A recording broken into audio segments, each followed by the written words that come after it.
Hello friends, রিম্পাস ওয়ার্ল্ডে তোমাদের সবাইকে অনেক অনেক স্বাগত। আর চলে এসেছে হঠাৎ করে আমার মাসি শাশুড়ি আর মেসো। তো কী রান্না করব ভাবছিলাম, তো করে ফেললাম চটপট করে পোলাও। চটপট করে মানে কারণ ওরা নিরামিষ খায়, তার জন্যই আমার একটু সমস্যা হয়ে গিয়েছিলো কী করব না করব সেটা ভাবছিলাম। তো রাত্রি 9:30 বাজে, ওরা জানিয়েছিল ওই অ্যাভারেজ 8টা 8:30 ওরকম সময় হঠাৎ জানিয়েছিল। তো জিনিসপত্রগুলো রেডি করে নিতেও তো একটু টাইম দিতে হবে, তাই একটু রাত হয়ে গেছিলো। তো এখানে আমি নিয়ে নিয়েছি পোলাওয়ের জন্য চালটাকে আমি ধুয়ে নিয়েছি একবারে। আর নিয়ে নিয়েছি গোটা গরম মশলা, কাজু কিশমিশ, চিনি আর তেজপাতা, আর নিয়েছি একটু পোলাওয়ের মশলা। এই হচ্ছে সব কিছু নিয়ে নিয়েছি। আর এদিকে রান্না চাপিয়েও দিয়েছি অলরেডি আমি। এখানে প্রায় হয়েও এসছে আমার, এই যে ছানার বড়ার তরকারি করছিলাম, তো সেটা আমার চাপিয়ে দিয়ে হয়ে এসছে। আর পোলাওয়ের সাথে যেহেতু খাবে, বেশি ঝোল তো লাগবে না, অল্প ঝোলে মানে গ্রেভি মতো থাকলেই হবে। এখানে দেখো কড়াই চাপিয়ে দিয়েছি আমি। কড়াইয়ের মধ্যে দিয়ে দেবো ঘি। সম্পূর্ণ পোলাওটা তো ঘি দিয়েই হবে, তার জন্য আমি আগেই ঘি দিয়ে দিলাম। ঘি দিয়ে এর মধ্যে দিয়ে দেবো গোটা গরম মশলা, তেজপাতা ফোড়ন দিয়ে আমি চালটাকে সম্পূর্ণ দিয়ে দেবো। চালটাকে দিয়ে একটু ভালো করে ভাজতে হবে। আমি সেই টাইমটাও পাইনি যে চালটাকে একটু ধুয়ে ভালো করে জলটা ঝরাবো, সেই টাইমটাও পাইনি। এত তাড়াহুড়ো করছিলাম কারণ রাত্রির হয়ে যাচ্ছিলো, ওরা এসেই তো খাওয়া দাওয়া করবে, সেই কারণে। তো পরের দিনে ওরা চলে গেছিলো। যাওয়ার পরের দিন সকালে ওরা টিফিন খেয়ে, সকালে লুচি তরকারি খেয়ে ওরা 12টা নাগাদ ওরা রওনা দিয়েছে, আবার চলে গেছে, ওদের কাজ আছে সেই কারণে।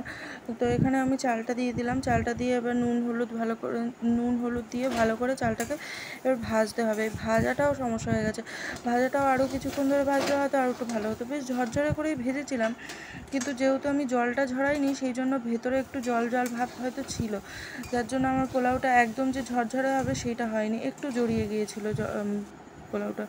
এই দেখো আমার প্রায় ভাজা হয়ে গেছে, আমি আর ভাজবো না, টাইম নেই অতটা। তো আমি এখানে পোলাওটা বেশ সমান করে নিয়ে তারপরে ওর মধ্যে দিয়ে দিলাম একটু 1 কড় মতো মেপে জল দিয়ে দিলাম। তো এর মধ্যে আমি ভিডিও অন করতে ভুলে গেছিলাম, যখন আমি চিনি আর কাজু কিশমিশটা দিয়েছিলাম আর মশলাটা দিয়েছিলাম, সেই সময় আমি ভিডিও অন করতে ভুলে গেছিলাম।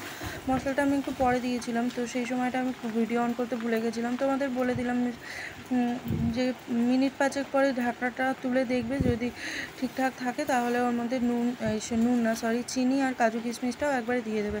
তো ওরা যাওয়ার সময় আমার ছেলের ভায়োলিন বাজানো শুনবে বলছিল, তো এখানেই কমপ্লিট আমার রান্না।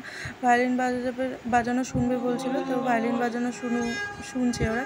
শুনে টুনে তারপরে ওরা বাড়ি চলে যাবে। ঠিক এটা পরের দিনের ভিডিও।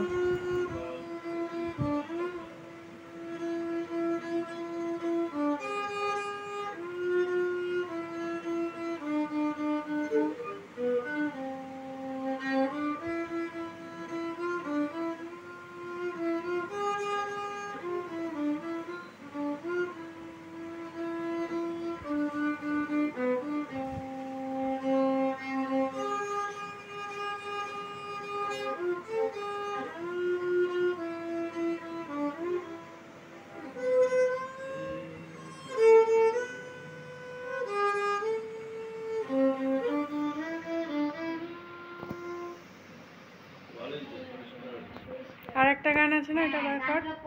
তো ওনারা তো খুবই ভালো করছিল, যে খুব ভালো হয়েছে। তো আমি বলছিলাম তার মধ্যে আর একটা গান করে শোনা। তো ওনারা শুনে খুব খুশি হয়েছে আর বলছিল আরও ভালো করে বাজাতে হবে, আরও শিখতে হবে, এই কথা বলছিল।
তো এখন ওরা উঠে পড়েছে, এখনই ওরা বেরিয়ে যাবে, সেই জন্য এখন বাজে প্রায় 12টা 10টা হয়ে গেছে। তো ওরা এখন বেরিয়ে পড়েছে, আমাদের মন্দিরে ঠাকুর নমস্কার করে ওরা বেরিয়ে যাবে। তো আমার ছেলের গানগুলো অবশ্যই একটু ভুল হয়েছিল হয়তো, তো তোমাদের কেমন লাগলো অবশ্যই সেটা কমেন্টে জানিও। আর ভালো লাগলে লাইক কমেন্ট শেয়ার করো, আমার চ্যানেলটিকে অবশ্যই সাবস্ক্রাইব করো। আরেকটি গান গেয়েছিল, সেটা আমি ভিডিও করিনি, তো টুইঙ্কেল টুইঙ্কেল লিটল স্টার ওইটা করেছিল, তো ওটা হয়তো তোমরা ভিডিওতে শুনে থাকবে। আজকের মতো টাটা বাই বাই। আর আমার সম্পূর্ণ ভিডিওটা কেমন লাগলো সেটাও অবশ্যই কমেন্টে জানিও। আজকের মতো টাটা।